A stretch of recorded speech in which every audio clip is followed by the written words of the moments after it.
Hi, everybody. Welcome aboard. Nice to see you. Okay, good. Of course, a few announcements here at the top as well. I'm Tammy Bruce, the spokesperson. Thank you all very much for being here. This week, the Trump administration and the Department of State achieved significant milestones, advancing peace, strengthening U.S. partnerships, and realigning foreign assistance to better serve American interests. The Quad, a partnership between the United States, India, Japan, and Australia, held their foreign ministers meeting here in Washington, D.C., right here at the State Department. These officials, representing 35% of the world's combined GDP, advanced an ambitious agenda to enhance collective security and economic resilience. Quad countries agreed to expand maritime law enforcement, cooperation across the Indo-Pacific, reinforcing their shared commitment to uphold international law and freedom of navigation. They also launched the Quad Critical Minerals Initiative, a landmark effort to diversify and secure global supply chains in strategic sectors, ensuring our economies remain resilient against coercion. I can also announce the completion of a major foreign assistance reform effort. Secretary Rubio remarked that the U.S. Agency for International Development will no longer implement foreign assistance programs going forward. The Department of State will take the lead on administering foreign assistance programs with a mission that directly advances our national interest, accountability, strategy, and efficiency. This restructuring puts U.S. taxpayers and American priorities first, marking a new chapter in global leadership. Tomorrow, President Trump will headline the kickoff of America 250 at the Iowa State Fairgrounds, launching a year-long celebration of our nation's 250th anniversary under the banner A New Era of American Greatness. The America 250 National Tour will bring community-focused celebrations to all 50 states and U.S. territories. Finally, this week, Americans around the world will join in celebrating our nation's independence. July 4th is a time to reflect on the freedoms and liberties we all cherish. And we wish everyone a safe, happy, and meaningful Independence Day. And with that, we will take your questions. The imperial we, the individual I. All right, everyone. Yes, sir, go ahead. I know, just to slip through there. Go ahead, yes, sorry, sir. Just a quick question on Iran. Iran announced today that it's suspending its cooperation with the IAEA. Surprise. I would like to have your thoughts and comment on that. Yes. We of course, do have a little bit to say in that regard. First of all, and I want to get this correct here, it is, we'll use the word unacceptable, that Iran chose to suspend cooperation with the IAEA at a time when it has a window of opportunity to reverse course and choose a path of peace and prosperity. Iran must cooperate fully without further delay. Prior to the, as will the shutting down of your phone, that has to proceed without delay. Prior to the United States' successful military operation, Iran was amassing a growing stockpile of highly enriched uranium for which there was no credible peaceful purpose, and it was the only state producing highly enriched uranium up to 60% that does not have nuclear weapons. Iran must fully comply with its safeguards agreement required under the NPT, including by providing the IAEA with information required to clarify and resolve long-standing questions regarding undeclared nuclear material in Iran, as well as provide unrestricted access to its newly announced enrichment facility. We look forward to further detailed reporting from the IAEA about this. It is worth repeating, as we've made tremendous strides to this through Donald Trump's leadership, Iran cannot and will not have a nuclear weapon. The President has said this repeatedly. The Secretary of State has said this repeatedly. We have repeated it from this podium. And at this juncture here, it is, of course, again, unacceptable that Iran is choosing to suspend cooperation with the IAEA. in answering your question. Daphne, yes. Thank you. On this final ceasefire proposal for Gaza that Trump has said Israel has agreed to, does it include provisions for Israel pulling out of Gaza? What I am going to, the president had a message about that from last night, and I'll read that for you. So we just get this on the record here. From the President, Donald Trump. My representatives had a long and productive meeting with the Israelis today on Gaza.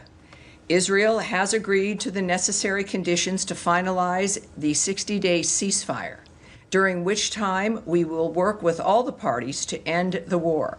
The Qataris and the Egyptians, who have worked very hard to help bring peace, will deliver this final proposal. I hope for the good of the Middle East that Hamas takes this deal, because it will not get better. It will only get worse. Thank you for your attention to this matter. As far as your question about the details, I won't go into the details of what's in the proposal. Hamas has said that Israel must pull out of the enclave. How does the administration plan to reconcile this? Is that addressed in the proposal? I will not give you the details of the proposal, and we'll find out, but I think the president's message is clear. This is one that has to be accepted because it will only get worse if they don't. Yes, ma'am. Thanks, Tammy. A White House official told our colleagues that the Trump administration has paused certain weapons shipments to Ukraine. What was the State Department's role in making this decision to pause these weapons shipments? And are you concerned about the advantage it gives to the Russians? Well, traditionally, of course, I mean, our wheelhouse here is diplomacy. We don't make decisions about the shipping of weapons or the managing of weaponry during war. We have the Department of Defense. I would refer you to them when it comes to this kind of a decision. At the same time, we've got a few things I can say to you regarding this. It remains, as you might imagine, worth repeating, a priority of President Trump to bring the Russia-Ukraine war to an end through a durable negotiated settlement, starting with an immediate ceasefire. And, of course, just referring you to the Department of Defense for more information regarding that situation regarding weapons. Anna Kelly, a White House spokesperson, also has noted, this decision was made to put America's interests first following a DoD review of our nation's military support and assistance to other countries around the globe. The strength of the United States Armed Forces remains unquestioned. Just ask Iran. Also, from a statement by Elbridge Colby from the 2nd, which was yesterday, at the DoD, that the Department of Defense, quote, continues to provide the president with robust options to continue military aid to Ukraine. At the same time, the department is rigorously examining and adapting its approach to achieving this objective, while also preserving U.S. forces' readiness for administration's defense priorities. Can I quickly ask on GHF, the State Department announced last week that you had approved $30 million. Has any of that money been dispersed yet? And if so, how much? It has been fully approved. It has not been dispersed. There is process, as you all might imagine, in the building regarding the dispersal of any funds. And when that happens, I will let you guys will be the first ones to know. Andrea Mitchell. Yes, ma'am. I just wanted to note, before I ask my question, the passing of one of your predecessors, Richard Boucher, who served 6 secretaries of state, was an esteemed diplomat and very highly respected spokesperson for this department. Yeah. Yes. We were there. Yes. Yes. Thank you. All right. Thank you, Andrea. I want to ask you about the passing of USAID, the demise of USAID being absorbed into the State Department in a very different fashion. According to the Lancet, a highly respected British medical journal, USAID was responsible for saving 90 million lives over the course of 2 decades. American Aid was responsible for that, Andrea. I'll correct you right there. USAID was an element of the United States government dispersing taxpayer funds around the world for humanitarian aid for a variety of different projects. It was the United States government, and is, when it comes to the aid, not a department, but the nature of what this government, under various administrations, had approved. Let's keep that in mind. Can I continue? Yes, please do. But I wanted, it's something worth correcting. And former President Bush, who was responsible for PEPFAR, with bipartisan majorities in Congress for years, suggested that the saving of 25 million lives from antiretroviral drugs on HIV/AIDS as well as tuberculosis is something that the USAID staff, because he sent this to the USAID staff in a video, and he said that you should be proud of it and God bless you all for what you did. So I just want to ask you about how it is going to be reconstituted, because the secretary's writing on Substack describes it as wasteful and not fulfilling U.S. goals in broad categories. And it's contrary to what Republicans and Democrats have said in Congress for years. Yes, it is. Inevitably, it grew into something that was beyond what it was meant to do. There's clearly some very good options and aid that was delivered, and that aid was maintained. But what we found was something that was unacceptable. We've been discussing this transparently from the beginning of the Trump administration and Secretary Rubio's State Department, that this, and I guess I'll have to repeat, that there is the past, things that happened in the past, certainly aid that went out that was beneficial, that has been maintained, and other aid that was not in line with America's priorities or what certainly the Trump administration and the Rubio State Department felt was appropriate. So they've taken action in that regard. It is also what I've said repeatedly, is even though the mechanism has changed because it grew unable to function in a manner where even auditing was something that was easy to do. There was a refusal to allow an auditing at the beginning of this administration. There was a sense that it was some independent organization, not something associated with the United States government. All of that is absurd. It led to, yes, a dramatic action to look at and to review and to audit the entity. We've done that. A great deal of aid has remained. A great deal has been suspended or cut entirely. It fit well within the nature of needing to reform the government as a whole via the president's executive order to do so and to save money. I'll repeat again, Samantha Powers, the last USAID director under the last administration at the end of 2024, complained in public statements that when she started, only 7% of aid money that was assigned to various projects and groups made it to its intended destination. And that's because of bureaucracy and layers of contractors. And she was proud that she got it up to 10%. All of us would agree that that's unacceptable. And that even if you do cut the amount of money that's going out, doesn't mean that the services get cut. It doesn't mean that the benefits get cut. It could, in fact, mean more services, more benefits with less bureaucracy, with services getting directly to the people who need it. I'll finish. You stated a number of things that I think are unfortunate, and the American people deserve to hear an answer. Because we've also described, you asked, how will this look now?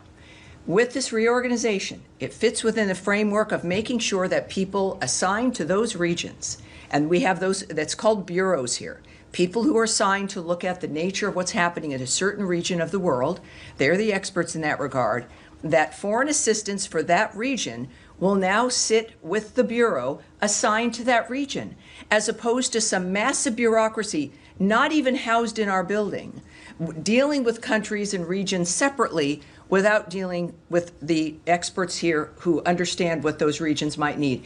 It will be more efficient. It will be more effective. We are not ending foreign aid. We are making it more nimble. We are operating at the speed of relevancy to making sure that the millions and billions of dollars that we spend on aid get to where it is meant to go.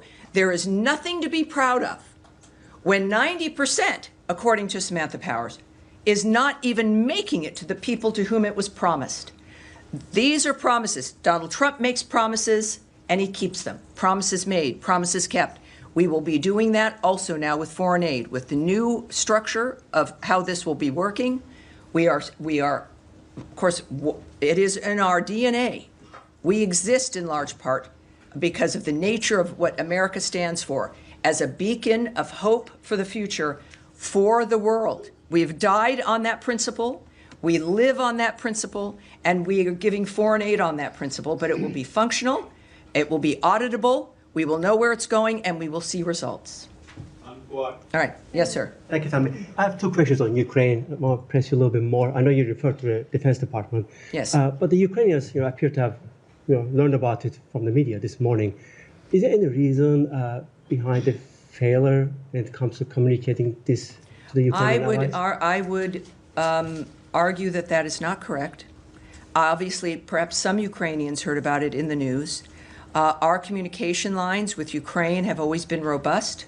While it was not, well, I will not discuss who delivered the news, but that is a conversation clearly that is something that occurred because of the importance of this project to the United States. We have been Ukraine's biggest supporter emotionally, militarily, financially, and there's a reason for that. At the same time, as we've also said and the President has said, and the Secretary, that we, in fact, have got to make sure, because we have a global front of what it matters to America, and that's why we've been asking our European partners and allies and friends to also chime in because of the nature of the fronts that we are always dealing with around the world. And that is sometimes a decision. At the same time, the DoD statement made clear that they have robust options as we continue to work to assist Ukraine when it comes to the options that they might have. That's from the DoD, and I don't doubt that. So we should, I think, be cautious about judging the nature of what has just occurred, considering our commitment that remains for the country of Ukraine. I'll take a time. But the president, from the get-go, made it clear that his American first foreign policy objective when it comes to Russia-Ukraine war is to end the killing. And these are defensive weapons that Ukraine needs that for that very reason, to end the killing of Ukrainians by the Russians. How do you square that circle? Well, it's not, one doesn't need to complete the circle or square it. Our commitment hasn't changed. The nature of how we're able to make that commitment is going to be based on what is best for America first. It is the President's point of view, his guiding hand about the nature of what needs to occur. And it is certainly two nations at war, and America has made a huge difference in that regard, and the President still has worked to have people at the table, that this can only be solved diplomatically. That, of course, is the State Department's wheelhouse, and that's what he wants. He has made several remarks returning to this now with the Israel-Iran situation at least managed.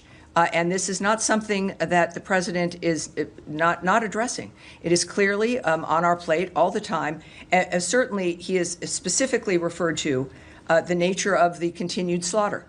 It is unacceptable. It is a horrible dynamic, the targeting of civilian areas. The world knows this. This has been something that's been discussed. The President has expressed his fury over this issue, and that has not changed. So, again, be cautious as things move along from day to day. Yes, sir. Thank you, Tammy.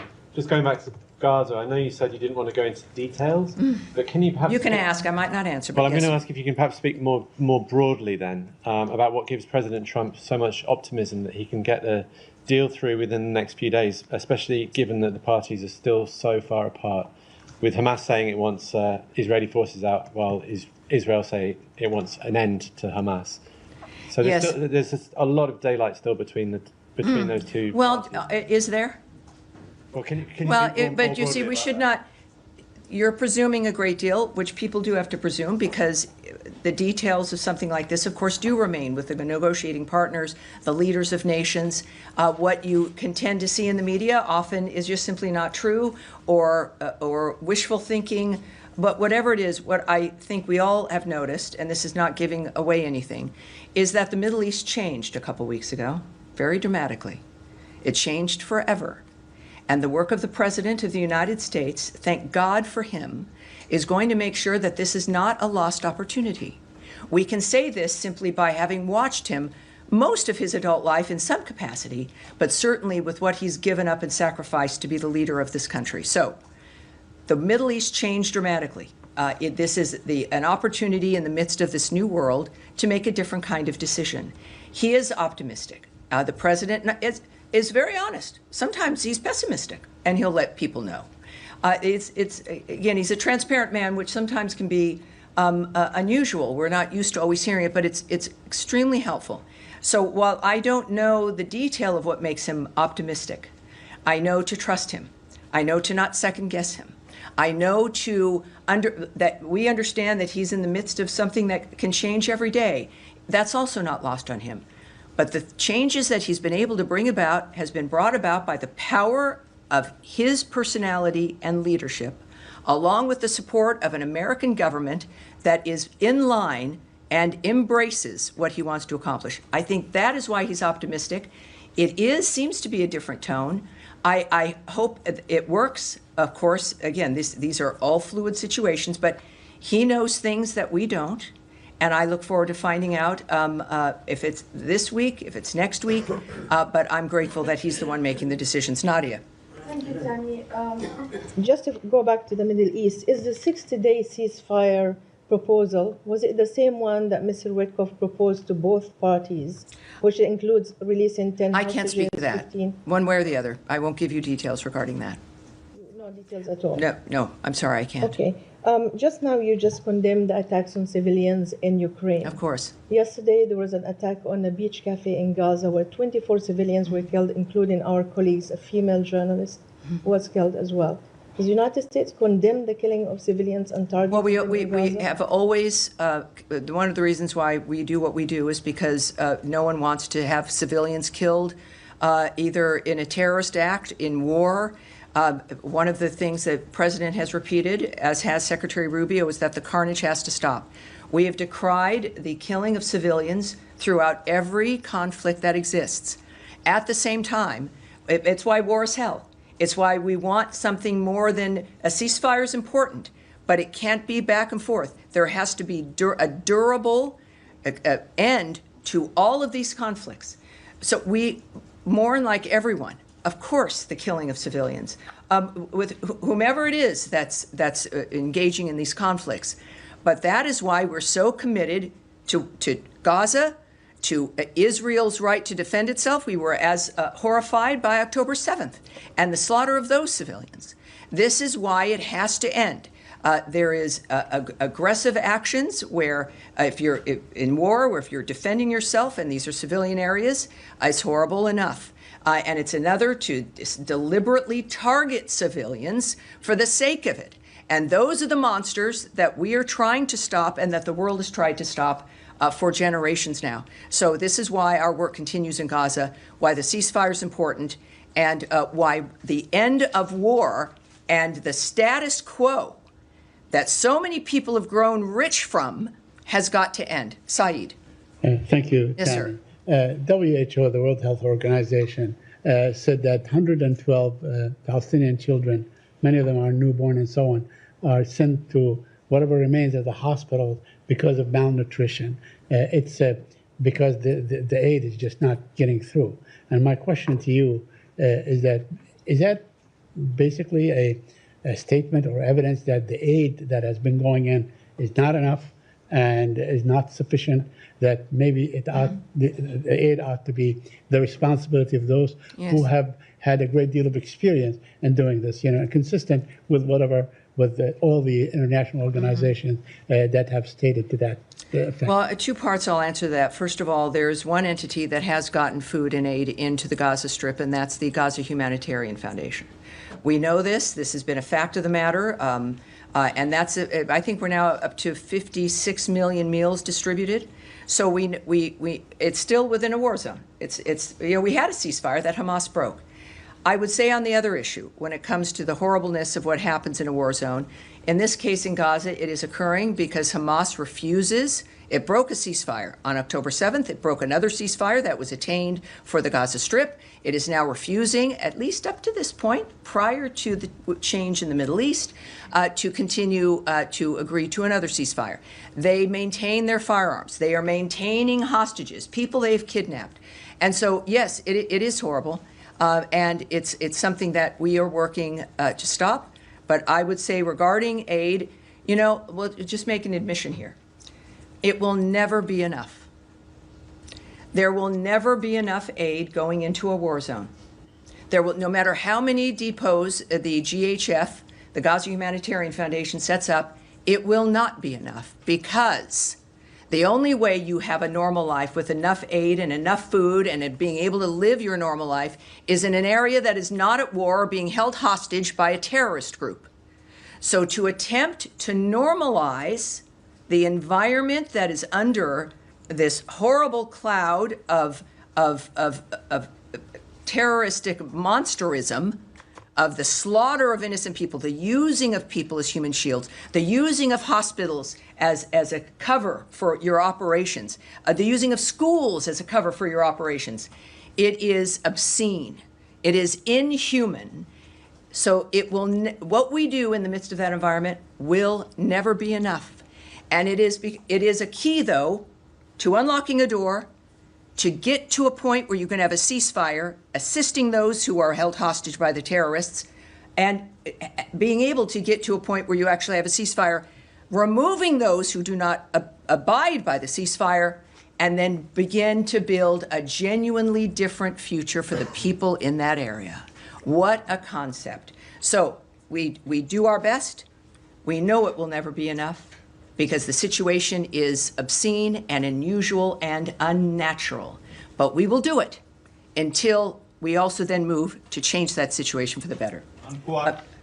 Back to you, and then to you, sir. Two topics, Tammy. Thanks so much. Number one, with all the developments with Iran and Syria and Gaza, it's been all quiet, thank goodness, on the Israel-Lebanon front, but still some work to do there.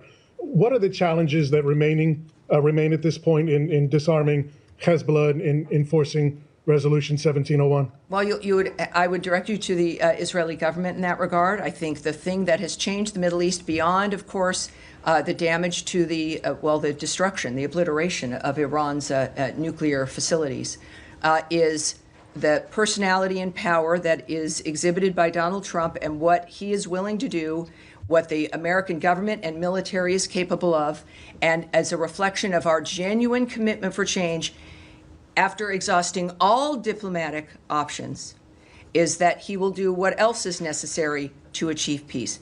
That is something as a message to the entire Middle East, including to our allies, and to those who have stepped up as an example regarding the Gaza Strip, the regional partners there willing to step in and help make a difference for the future there. So the biggest issue, and again, for specifics, you'd have to speak to the Israeli government, but for us, we made that decision last year in November without knowing how it would need to be applied, but it's also because of the American people that we're able to send this message to the world that we are still here, we are still the team you can count on.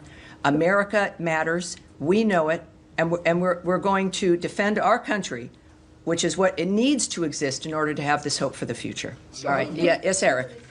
Thank you, Tammy.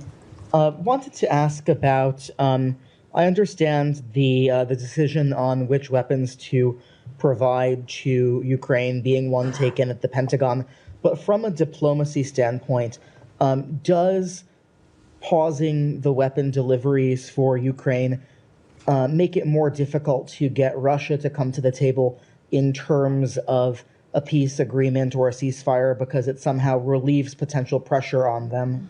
It's a very good question, but it's good that it's not going to be a factor, because we haven't paused sending weapons to Ukraine. This is one aspect, one situation, one event that has been changed. As you heard from the DoD, there are multiple robust other options and efforts regarding the Ukrainian situation with weapons. Again, I don't speak for the DoD. I can only refer to their statement and to what they've stated very bluntly. The president has also indicated his remaining commitment regarding Patriot missiles. This is not, I will reinforce this is not a cessation of us assisting Ukraine or of providing weapons. This is one event in one situation, and we'll discuss what else comes up in the future, but be wary of painting too broad a brush there. All right. And another, sorry. One more. You just a few minutes ago put out a statement about about Secretary Rubio's phone call with the foreign minister of Mexico, Juan Ramon de la Fuente, in which they spoke about issues relating to transnational crime, terrorist organizations, of which the Mexican cartels were declared on in the first days of this administration. We were busy. We were busy. Yes. I was wondering if you could talk about the importance of the relationship with Mexico, but in particular the designation by the Treasury Department of Mexican banks that were involved in money laundering, and whether that was part of the discussion between the secretary and his counterpart. Well, other than what was on the readout, and for the Americans watching this, you too can see the reports of phone calls and meetings that we have. We put out things called readouts, which give some detail of a phone call. Not everything. It's not a transcript. But you can go to state.gov, here I go, and you can subscribe. And you have a lot of different options. You can get statements by the secretary. You can get schedules. You can get just all kinds of things. And I encourage everyone to do that. But I would say that it's clear that we have an excellent relationship with Mexico. We have, and they've been very helpful regarding the border. The conversations are good. Of course, we've made some designations which help this country, but also the world, in recognizing certain foreign terrorist organizations for being such, and certainly criminal cartels. So I won't give you any more details about the call than what was publicly distributed, for the most part, but I can tell everyone that our relationship is excellent, and this, of course, is part and parcel of the Secretary's theory regarding diplomacy, is that it's about people and it's about relationships, and we reinforce that all the time. I have a feeling I will never again hear from Matt Lee if I don't call on him because you seem to, maybe it's you have a shoulder issue, that you can't raise your hand. Did you have, like, I had torn rotator cuff surgery once, and it was very difficult to raise my hand. Well, I said you have a bruise on my elbow. Well, that's because you're sitting with your elbows on the table, not raising your hand. What can I do for you, sir? Well, actually, I have a very easy question. Do you know, is Secretary going to be joining the President and Prime Minister Netanyahu at the White House on Monday, or does he have other plans? The Secretary's schedule I can't discuss at this point. Sorry, it was an easy question and an easy answer. Okay. Is that the depth of it? Yeah. All right. Sure. All right. Now, wait, hold on one second. You, sir, and then you'll go. Go ahead. Question on Iran. As you mentioned, Iran's nuclear program has been shattered by the U.S. and Israeli Has attacks. been past tense, but yes, but go ahead. The Iranian foreign minister has asked for assurances from the U.S. that there will be no attack on Iranian soil if the talks are going to be resumed, if there's going to be a resumption of talks between Iran and the U.S. What's the U.S. stance on this? Well, again, I'm not going to get ahead of my skis here and preview for you what the Secretary or the President might decide, because it certainly is in the President's hands. You heard my remarks regarding their rejection of the IAEA and those that situation, of course, that is unfortunate. And again, it's a very bad decision. So they seem to be, not surprisingly, making bad decisions. But it's going to, the President, as we've seen, is also a very generous man. And he cares about all the people, and he knows Iran can be great again. And yet that's going to be up to the Iranian people. But so far, I can't discuss what they may or may not do in that regard. But it's, well, I'm sure we'll hear from the President as well. All right, yes, ma'am, in the back. Thank you very much. I have a question on the West Bank. Israeli Justice Minister Yair Lapid today said that the time has come to annex the occupied West Bank. Do you have any reaction to this, and what is this administration position on a potential Israeli annexation of the West Bank? Well, I think that is specifically something that the White House would be able to answer for you, but I also know that our position regarding Israel, the choices it's make, is that we stand with Israel and its decisions and how it views its own internal security. And is the two-state solution to the Israeli-Palestinian conflict still an official policy of the U.S. government? What I can say there is that President Trump is realistic about the current state of affairs. Clearly, Gaza is an uninhabitable place. It needs to be rebuilt with the help of Arab partners. I think he has said previously that the nature of what has happened and what we have to get to, we don't have a ceasefire yet. Hopefully that will change. But that is getting quite ahead of the dynamic in general. So that is what the president's focused on. All right, yeah, sir, there, and then we'll go to you, sir. But go ahead. Yeah, thank you, Tammy. Two questions. The first one on Israel. Is this department or the U.S. government trying to have any direct talks to Hamas, or just going through the Qatari and the Egyptians? I won't discuss the nature of the choices in a diplomatic effort like this. Okay. And the second one, if this department believes that there's not going to be any potential ceasefire between Russia and Ukraine, maybe until after the summer, looking at putting positioning 50,000 troops. Well, again, I'm not going to speculate. But the commitment I know by President Trump and the Secretary is that things have to happen quickly. We've seen deadlines set. We've seen statements regarding waiting weeks versus days for the parties to do something, certainly for Russia to give an indication whether it was serious or not. So we are not an administration, obviously, that is going to let things go for months or a year. But I certainly am not going to speculate on what the timeline might be for a ceasefire, which the president stays focused on. Thank you. All right. And you, sir, in the beige jacket. Yes, sir. Thank you. How does the State Department interpret Iraqi Prime Minister statement that disagreements between Baghdad and Washington could undermine the relationship between both sides? And can you comment on? We're going to have to take that. We're going to have to take that back. But go ahead for a second one. Can you comment on reports that Iraq has moved to accelerate a radar system deal with South Korea in light of recent regional developments? We're going to take that back as well, if you don't mind, sir. When we say, again, for Americans watching, when we take something back, we get an answer for that reporter, and we get the answer right back to you, sir. And we will do that for sure. What? All right, yes, go ahead. Thanks, Tammy. I just want to come back to USAID, given that the official closure of it happened this week. Sure. Will state or the administration be releasing a breakdown of how much it has cost to shut down USAID for the taxpayer to be able to see that? For example, how much does it cost to bring some 2,000 USAID officers back from the field to the US, including their family members? How much does it cost to do payment settlements for contracts and grants? How much does it cost to sever local staff? I love that there's now questions about how much things cost. We're not used to those kinds of questions. I don't direct the nature of the choices that are made about what's conveyed, but I think that what obviously has underlied all of this and what we know when it comes to the saving of money is that we are saving Americans a lot of money. And I know it's going to be in the interest, as I will argue, to share with the American people, and we tend to share how much money we're saving them. Now, in the midst of us doing our work, there's also expenditures. There always is. So it costs money to run this building, as we are also saving money in other ways with things that were wasteful programs. So we will, certainly the American people will see the results of the fruitfulness of this work. Will that part be public or not?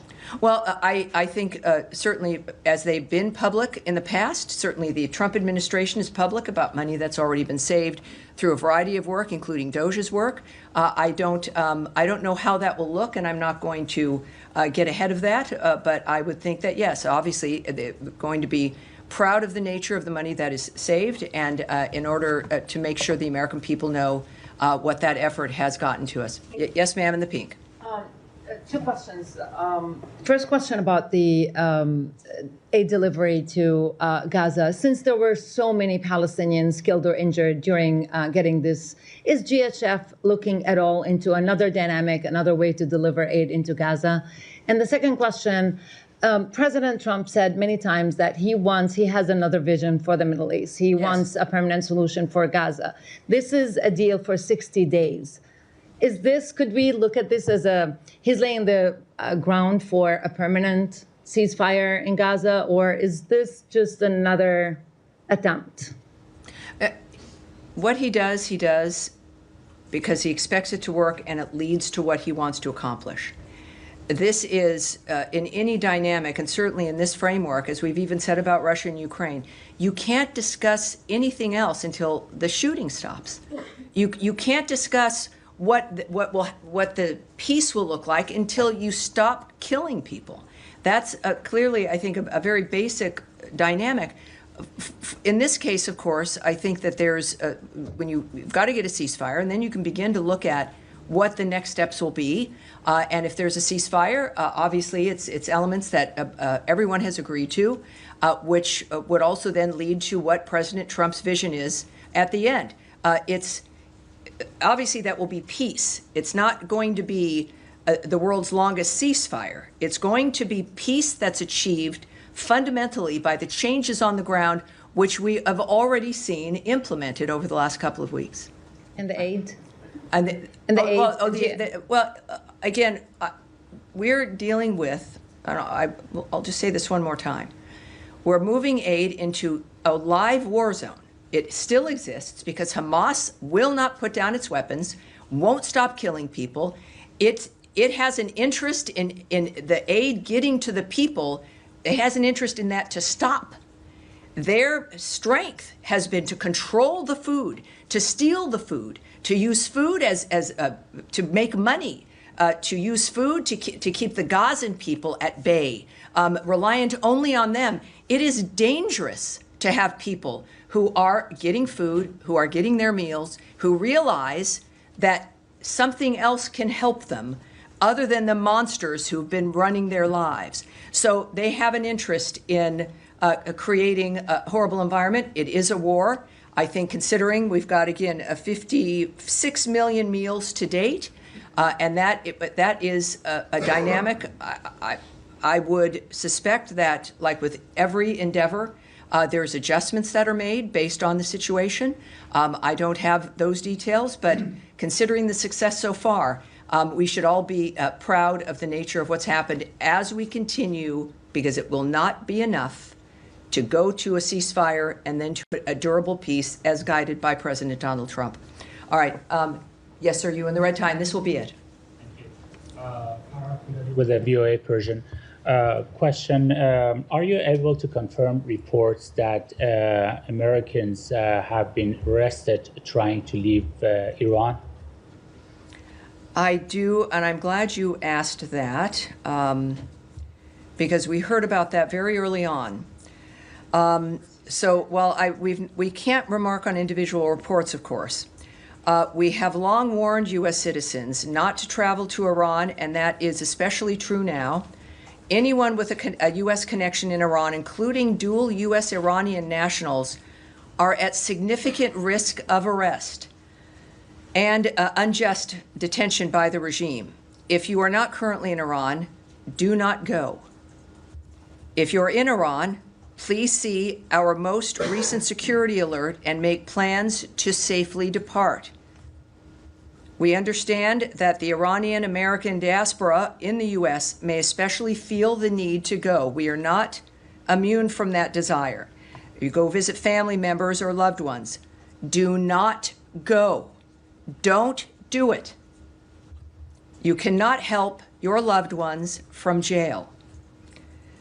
So I think that's our position. I appreciate the question. And that's going to be it for today. All right, everyone. Have a wonderful Independence Day, 4th of July. And we will see you. I'll be here next week, Tuesday and Thursday, for more. And remember, state.gov, whether you're at home, here as reporters, sign up for all of our alerts, and also keep an eye on things, as Eric does, with the readout of the Mexican phone call there. Thank you, everyone. Thank you. Thank you, and I hope your shoulders, it gets better, Matt.